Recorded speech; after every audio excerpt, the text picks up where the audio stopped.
All right, welcome back, guys, to the Madcore Hunter podcast. I got Danny with me. What's up, Danny?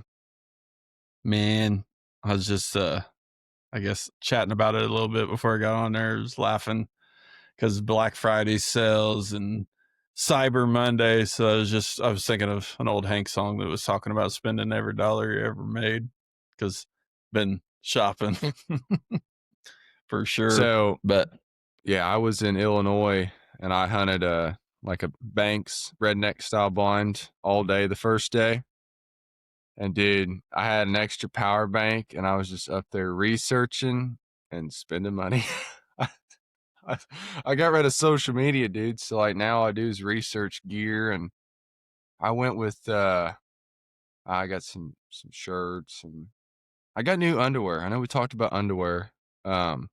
I wanted to switch to merino wool, and I know you brought up Woolies, but believe it or not, I used like Gemini or Chat GPT to compare, and it bragged up this other brand called Ridge, because I like 9-inch underwear. I don't know. I yeah, didn't mean to start the podcast talking about underwear, but it is important if you're gonna hike. If you're gonna hike through the mountains and train and such, and you definitely don't want to. You want to have as much scent control as possible everywhere. So they're not cheap, but I wanted to upgrade and try merino wool. So it's called Ridge. I'm gonna try them out. We'll yeah, see.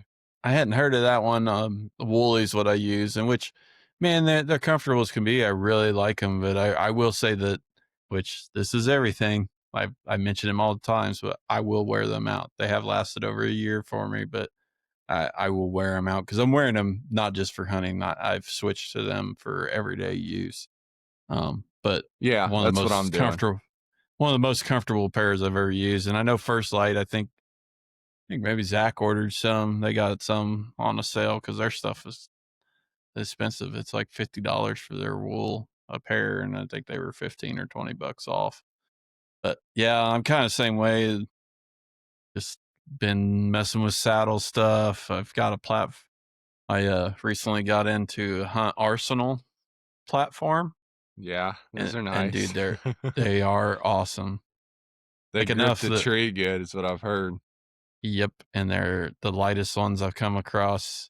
They got 3 different sizes you can get, and the money's kind of based on the size. The one I went with a mid one, and I hunted out of it like 3 days, and I've already ordered a second one, and I want to sell everything I got. Seriously, because like I don't like my other. I mean, they Does that have all anything to work. do with it cost you $1, possibly, since it slipped out from underneath you, right? Yeah, I mean, but it wasn't the first time this year that I had a platform kick out, and I mean, I'm talking like that platform was with a new rope from the Amstel guy, and I really like it. It's way lighter than any buckles. It's like their USA, and I don't know the rest of the name on it, but it worked really well. But I mean, I'm in a split tree, angled tree, trying to get it tight off the side. I'd fought it earlier that night, and I should have completely adjusted it, but I was already into the hunt an hour, and I was trying to make it work. And I forced the shot, trying to shoot the shot from the side of the tree I wanted to, instead of waiting and just shooting it on the other side of this limb. Cost me that buck for sure. But it's just things you learn. I mean, I like a lot of people use the cam buckle on platforms, and I use a ratchet, and I still have a hard time getting platforms to stay. And a lot of it's my weight. I know that. But man, these Yeah. new ones, those Hunt Arsenals, you can take the rope off after you've set it, and you have to physically pull them off the tree because Dude, they that's stick to the tree. that lone wolf I have, man. That thing has spikes. Believe it or not, Yeah. when I was putting it up, I went to catch it because, like, you know how it is when you're trying to put stuff up and one arm's this and that, and like the spikes, it freaking sliced my palm open. Like Yeah. it's sharp, man. People are starting to build those with bigger teeth and sharp. You can see it. The Hunt Arsenal those teeth are thick on the platform and the arm itself that goes, the upper portion. So both spots are sharp, and it really digs in.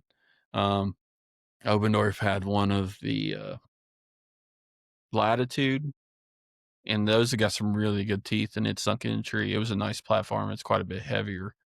That one I was looking at too, but the Hunt Arsenal I'd been looking at online, but I like to see stuff in store, and we happened to go to a bow shop. This is one of the things we can get into a little bit that I hadn't talked to you.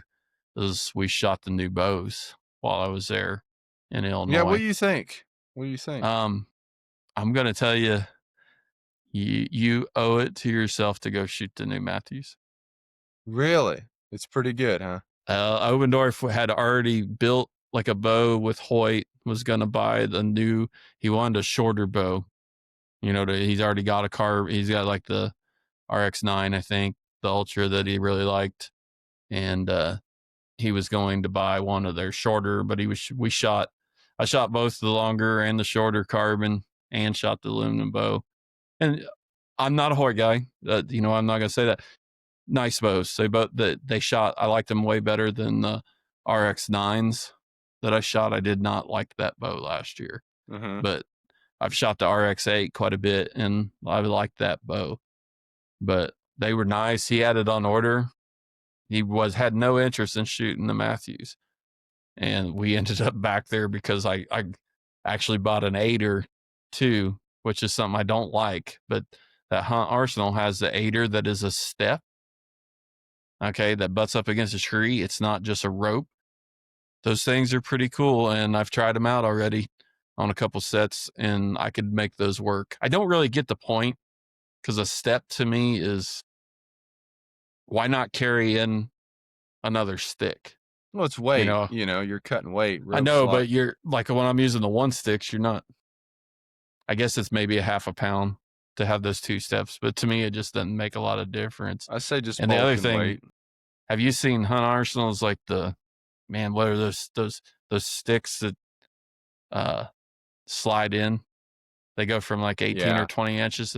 Those are cool. Those are really nice, and I know a couple people that ordered those. I'm not going that route. I like them. If I didn't have a bunch of money in one sticks, I would probably check them out. But I like my one sticks. The bows, man. I shot shot the carbon and the aluminum and the Hoyt. They all were nice. I had no argument over them being a pretty good solid bow. I'm not, because of shooting a Matthews. I think that's why I don't really like the Hoyt draw cycle as much. I will say, when I first shot the first lift, I did not like their draw cycle, but Matthews has come out with this arc. They got the new Z mod, and it has fixed if you didn't like the draw cycle, it's fixed it. And I shot it once, handed the bow to Michael, and just like didn't make any emotions or anything. I wish I'd have filmed him when he shot it, because I knew as soon as he shoot it, he would have one. And he did Really? not want a longer bow. He had a bow, I think, ordered before we even got out of the store. He's like, he was mad because he did not want to buy a Matthews, But I What's was he going to think tell you, about like, you Hoyt's should tuning? try it. I He will. I loved that. tried the last He one. loved it. Their Okay. tunings. He likes that their tuning is on the, down on the limb, Yeah. where it tightens to the riser. He thinks that makes. I think the way he was describing it to me is that he thought it made more sense in your adjustment over adjusting on the actual cam itself. We need to have him back on. I know he's Yeah, he busy could and it's talk. still prime season, but he's going to have these bows, and I guess he'll be able to give us I feel like he'll have an unbiased review in a sense. Yeah, he likes a lot of different things, and I mean, Yeah. he's got 4, 5, 6 bows that he'll have on average, around, that he hunts with different bows during the year. He'll have one main one that, he's hunting with the Hoyt this year, was his main bow, but I think he shot, I don't remember if it was his dart, and he maybe shot a couple does with, Yeah. but Go ahead. go ahead.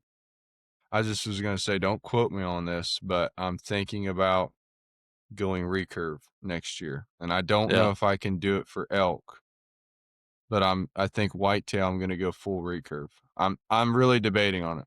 Like, I just Yeah. don't ask me why. Cause I mean, it's hard enough.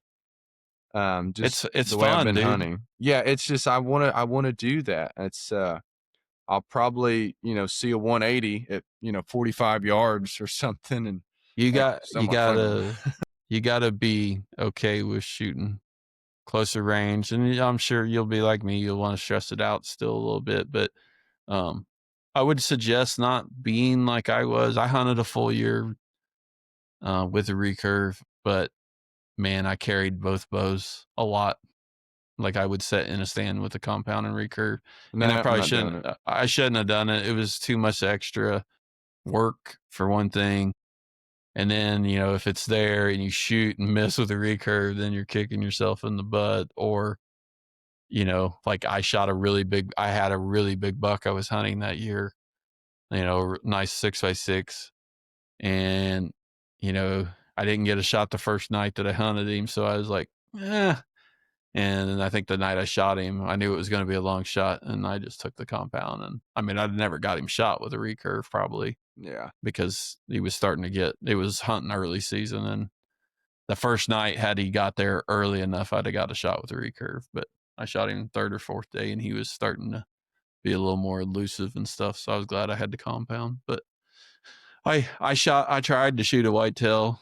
I had a tag in Oklahoma, hunted down there with the recurve, never got a shot. I had a close encounter with about a 110, 8 point, and was going to shoot him, but like a compound, I'd have killed him because he was coming head on, and I could have been drawed. I had to finally try to draw on this buck on the ground at like 5, 6 yards, and he caught the movement with a recurve because I couldn't draw earlier and hold it. Here's the question. So Are you gonna order that Matthews Arc? I don't know on that. I mean, I really like it, but I also want to like I probably would. Like the other thing I could do is I could put the Z mods go back on all these lifts and several of the bows. I think since they went to that lift style split two limbs, I guess, or however you want to describe that. But that mod, but you'd lose probably. I think we were figuring up 10 or 15 foot per second on mine, and right now I'm at a 300, and that's a lot. That's 15 to 20 foot faster than what I've shot for most of the last 10 years or so. So I kind of want to stick with it because it's something you got to learn. It's cost me probably on the deer that I got a shot, even though my platform fell out, and it cost me on my antelope because the bows that were slower, I would have made the shot. I was holding Mhm. just a touch higher than I should have been trying Yep. to gap shoot when I didn't know yardage, and this bow shoots so flat that I was just holding a touch high. It wasn't really that I had yardage wrong or anything. It was just that drop was a little off on what I was planning for. But I don't know. The arc is definitely good enough. Dude, I spent a ton of money on a bow last year. I'd have to sell some stuff. And I definitely, because I'm not, you can spend so much money on the bars and stuff. I already have all the bars off my bow. I don't want them. I need to sell them. If you're a target shooter, sure. I just don't have the desire for it. And even like a level, everybody finds the level to be so important. That level matters when you're shooting over 60 yards, or real steep, longer distance would probably affect it more. But dude, I don't hardly ever pay attention to my level See, I unless I'm do, shooting honestly. really far. Yeah, I some people do. do. It's something that I never think it's right. I can hold my bow back after all that leveling and everything, and I question it at full draw. So It's a I don't part of know. my check. Like, to me, if I anchor level, I know it's there, if that makes sense. Like, I The just part did that it on the doe I shot because it was like level was way off. I had to like bring my bow in. I felt yeah, good. I don't know. It's just me. Not saying you have yeah. to. I mean, I think it can be very important. I just know that I don't know how to describe that. I'm taking my eye off the target for just a second, to Yeah. go on.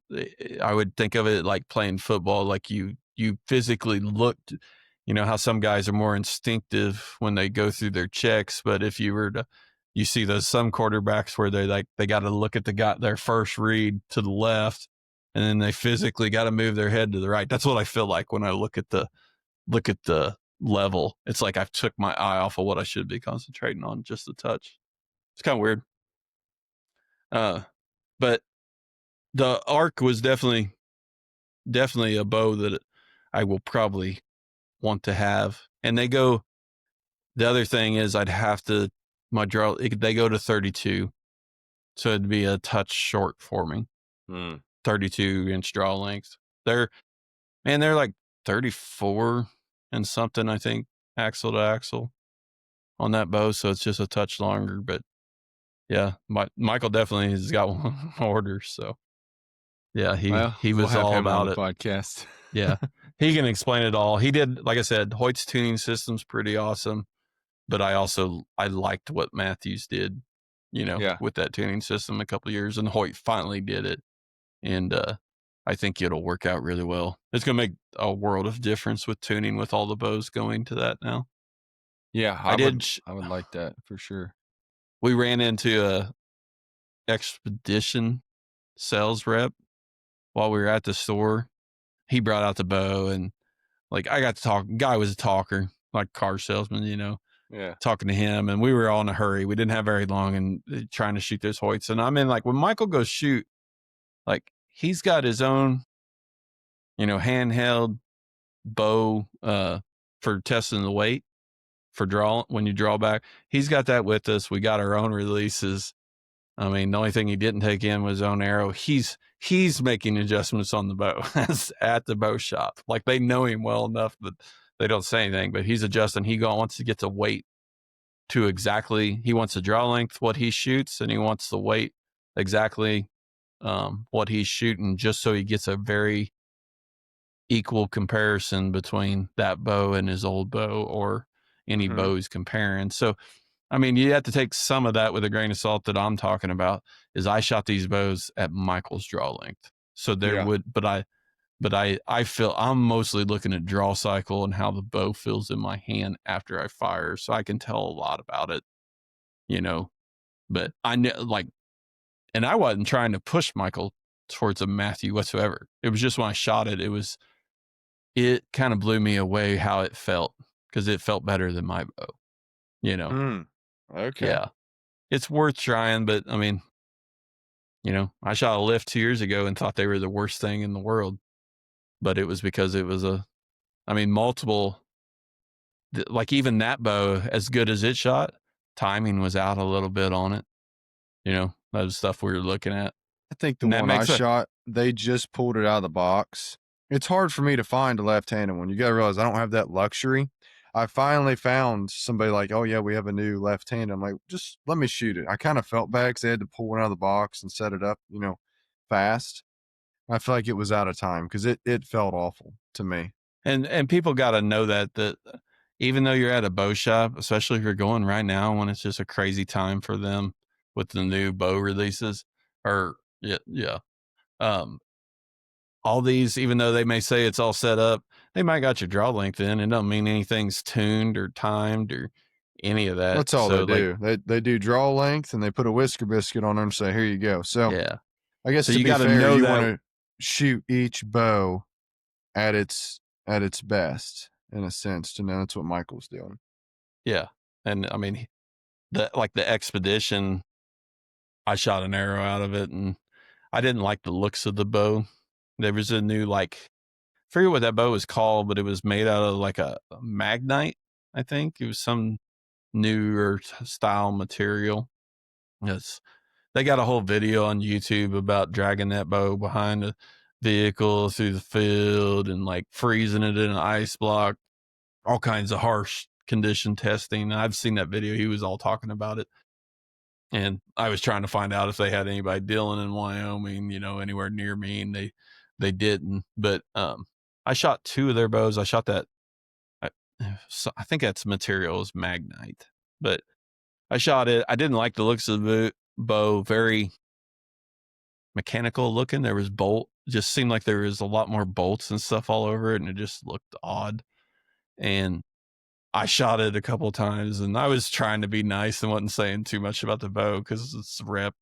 Michael shot it once and handed it back to me. And, like, as soon as we got away from that guy, he's like, "That was like shooting a tuning fork," like, because it vibrated so bad after the shot. And they may not have been set up well either. They were short for my draw length. And he Yeah. brought out last year's model, and I shot, and then that one was a little bit better, but those bows didn't come anywhere near like a Hoyt or a Matthews, you know. It's tough to beat them. There's another one that shoots really fast. Gosh, it's not. I can't think of the name brand. I saw it on Facebook. You know, it's not a flagship type, but it gets up to like 350. You know, and I guess Really, it still stays pretty damp in your hand. It's called Cobra or something model. I'll have to research that. Not to just I pull I something out. asked that particular guy at the bow shop there, you know, if he'd reached a point because I mean bows are just getting crazy. All the I mean, I told you what I had in my bow last year was ridiculous, you know. And like I like the way a dialed sight looks, but I can't bring myself to pay what they want for them. You know, they look really nice, and you know, I ain't saying I won't end up with one at some point, but it's hard to bite the bullet on that when you're buying a brand new bow and everything too. But I mean, it's everything, you know. Your rest are 250, $300 now, you know, for this newer or the nicer styles, the more adjustable and everything. And it's just a lot of money, so it's hard to do every year. And plus, I kind of like to learn my bow and stick with it for a little bit. But it is fun to shoot the new ones because it it gives you a good idea of what's out there. But I guess the conversation I was having with that guy was I was like, has the money? Have you started seeing that the cost is affecting what people are buying? And he did admit that. He's like, yeah. He's like, he's like, Bear, I think is probably his number one sales, if I remember, if I'm right, because he said they fall in a lower price bracket for a new bow, Yeah. you know. And when it comes down to it, all the new bows you could make them work pretty nice for you, like any of them, you know. I tell people all the time if they want to get in archery, instead of buying like a brand new, let's just this bear, you know, go get a Matthews. What was Matthews's 3 or 4 years ago, or Hoyt 3 or 4 years ago? Like RX-7. Like I'm rocking RX-7, and you buy it used, somebody who gets a new bow every year, and you can pay just probably for a little bit better product because I just feel like they've plateaued a little You can, bit. you can probably get I mean, well, I can't say that for the Hoyts, but like I would recommend it like a RX-8 for sure. And I haven't shot them, but that was the little that I've Probably shot them a really nice bow. Probably I like, 50% off, right? They've come out with 2. You probably get one for $1,000. I think they're 2,200. I bet you could pick one up for around 1,000. RX-7 or 8. do you know what the new ones, the carbons cost? No, what's it cost? Shill's price was 2058 for Okay. the new carbon. I thought it was Like, 21 or 2. I uh, knew it was over 2. yeah, I mean, that bow shop had them quite a bit cheaper, a couple $100, I think, cheaper Really? than that, Okay. but, or $100 cheaper. But I was like, I just don't get how the average person can justify that, you I know? want to say PSC's is more than Hoyt's, if I'm Yeah, correct. Or at one time they were going back and forth, but PSC's carbon bow, I thought I saw it in a magazine. They made the most expensive carbon bow.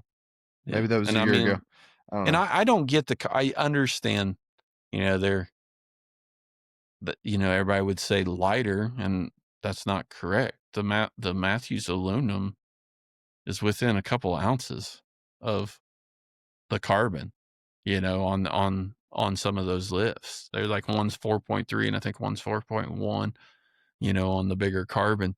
So it's like there's not much difference in weight, and carbon being, you know, not as cold in your hand in cold weather, I guess. But I mean, I'm gonna have a glove on, so Yeah, there's I don't know. grips out there that do the same thing. I think somebody makes a grip where it stays the same temperature, just like carbon. So I don't know. I like mine. I guess maybe Yeah, I fell for the marketing. Maybe it's a big marketing tool. I think carbon might be a little more precise, and maybe it's tougher. I mean, I don't buy a new bow every year. Like the last one I had was 10 years old, and I'm going to keep this one for a while.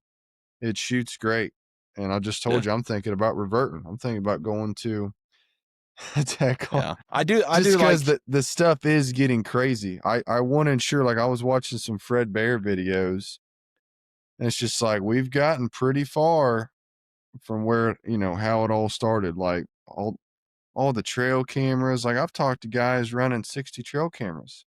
It's like, dude, that's a truck Yeah. payment, you know? And like I've got quite a few myself and it helped me last year, but this year it hasn't. All it's done is tell me that there's a big deer there, but I haven't been able to connect. You know, I'd be hunting Yeah. these places anyways, be hunting the wind.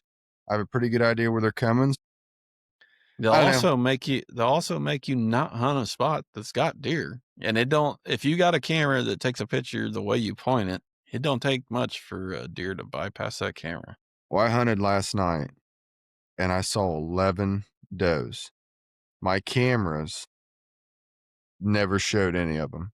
Like, and Yep. they were pretty close to it. They were within like 50 yards. They were just out of range and just around the food plot and such. So if I was just looking like, oh, that wouldn't have been a good night to hunt, but I saw 11 deer. It's really not too bad for this time of year. We're kind of in between ruts and such. So, Yeah. Yeah, multiple times I've seen that hunting somewhere and a deer comes through close to the camera and the camera never picks it up. but I love trail cameras. Yeah. I want to not run trail cameras. I want to go recurve, no trail cameras. I've talked to a buddy about this, but dude, it's like my favorite thing to check trail cameras. It's weird. It's like I got rid of social media for the time being, just taking a break. And like that's what I do is I check cameras because like I've got them updating, you know, and that's what occupies my time. Yeah. They're they're fun for sure. But they are just another tool. So you gotta not completely put all your trust in that camera.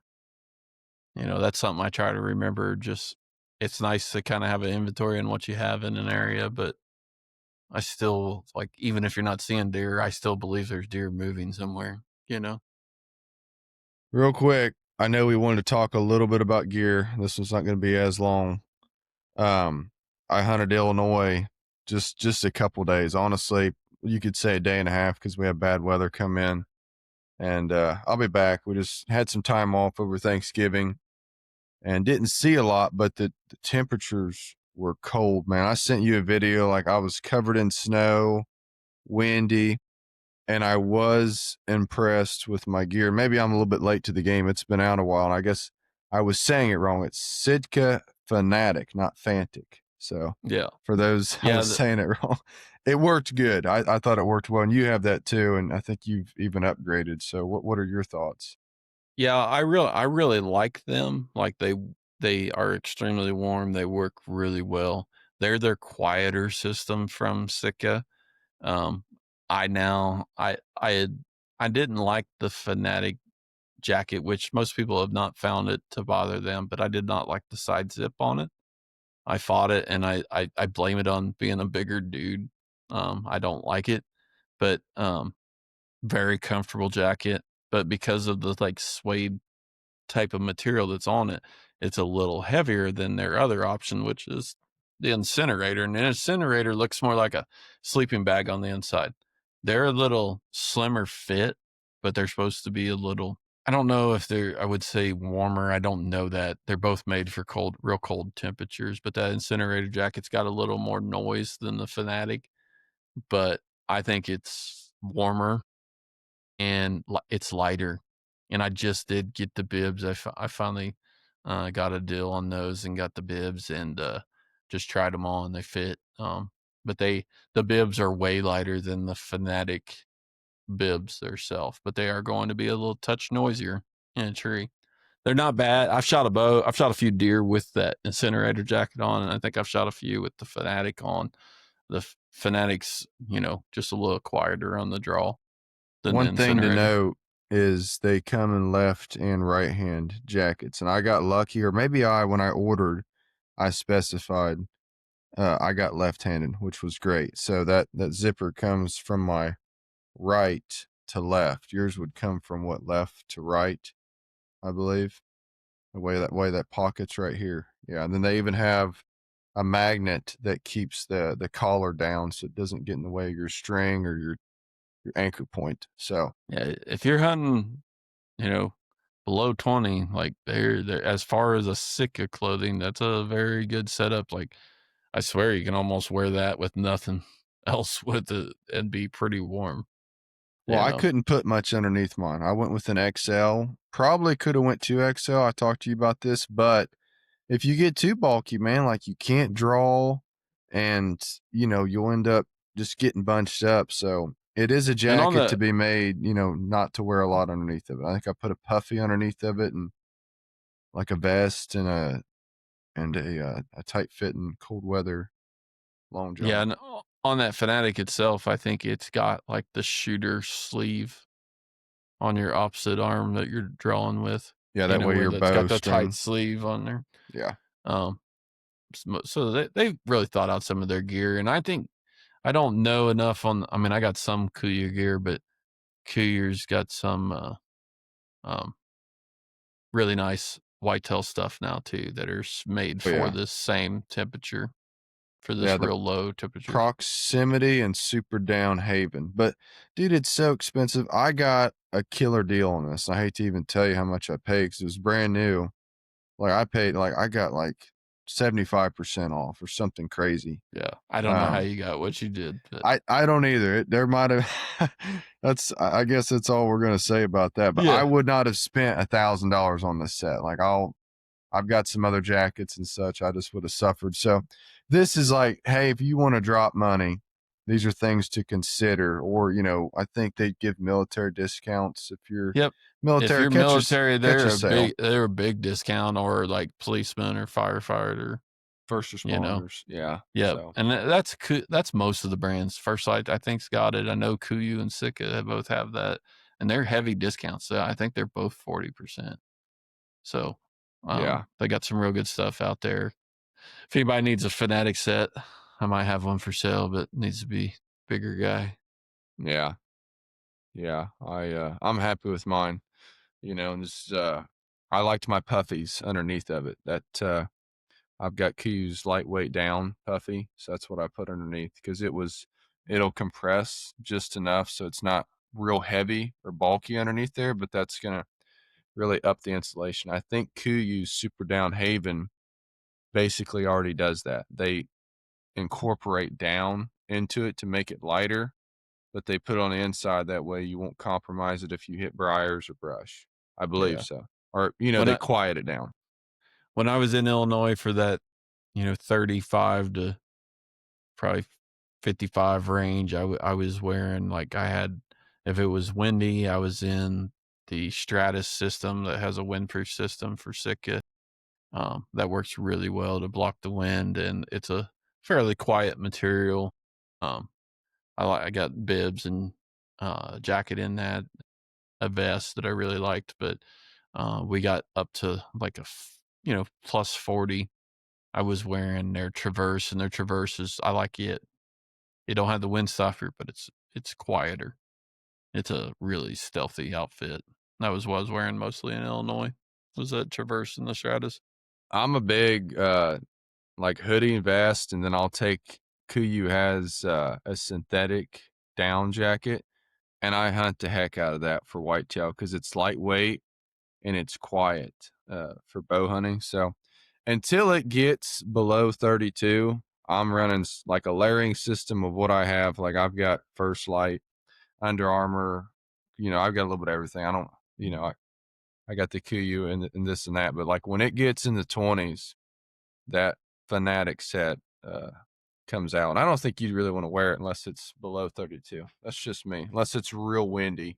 You know how Yeah, those I've done it before where I just put the jacket on with yeah.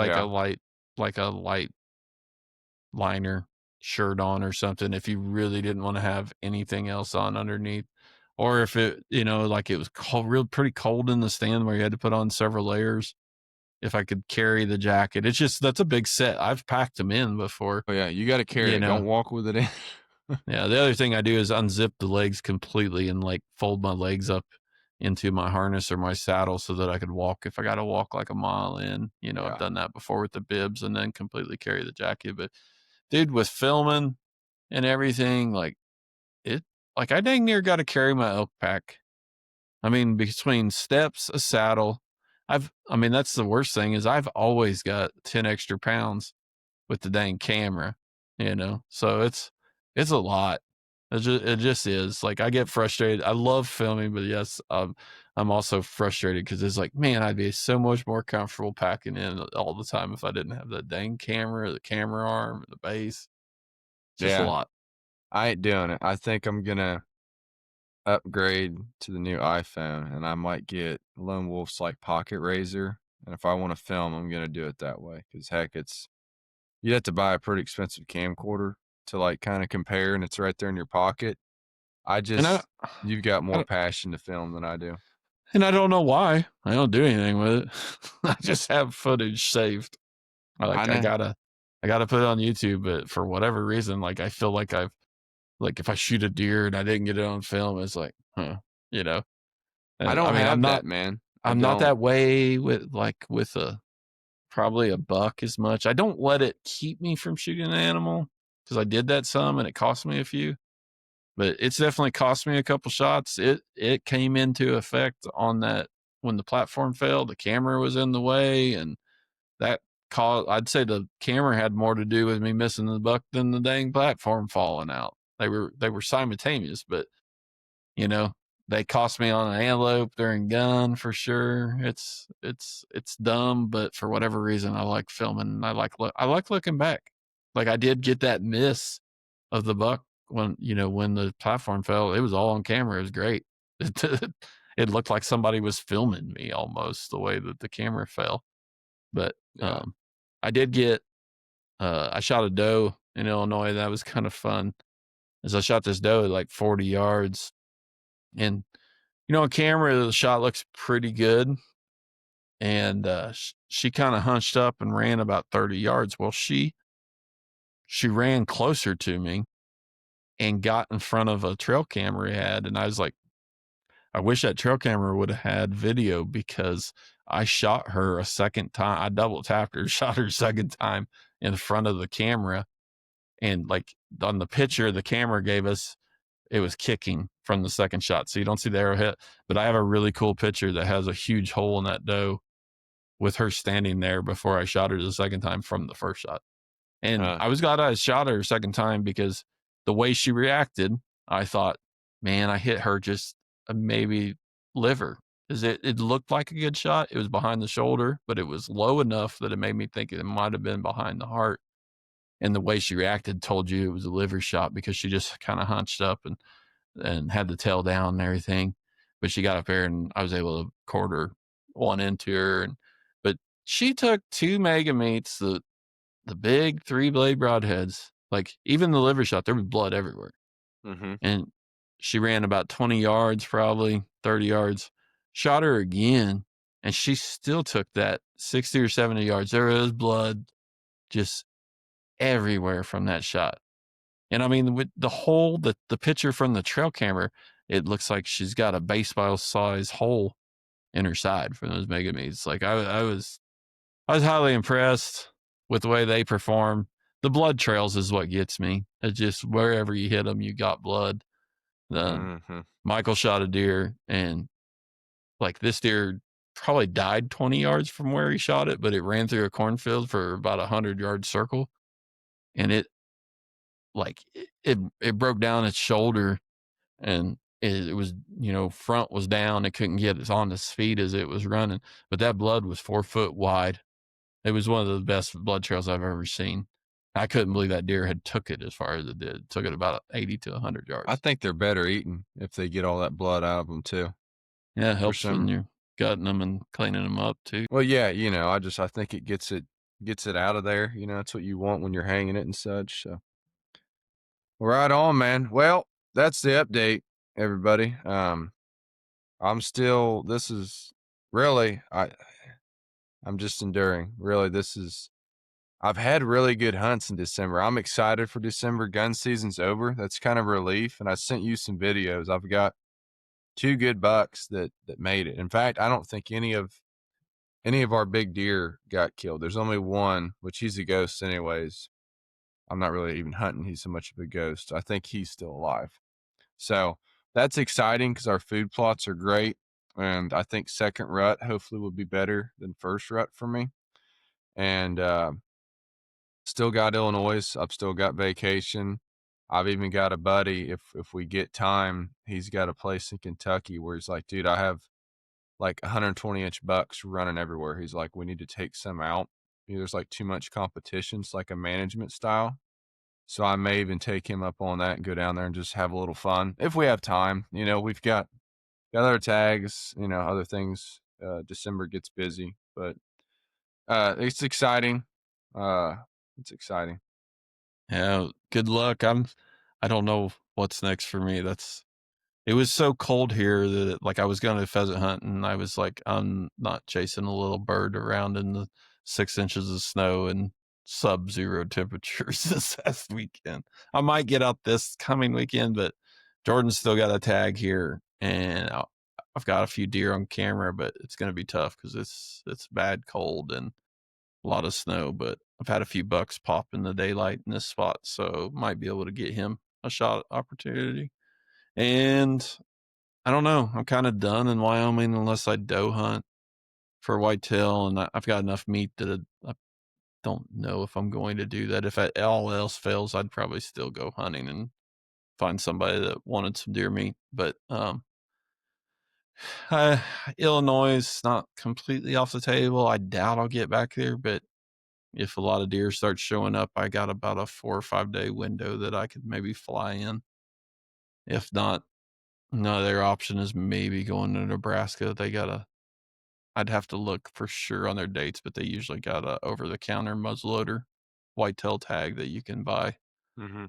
That runs in December. So I'll do something, but I don't know. Yeah. Well, knowing you, you'll hunt something.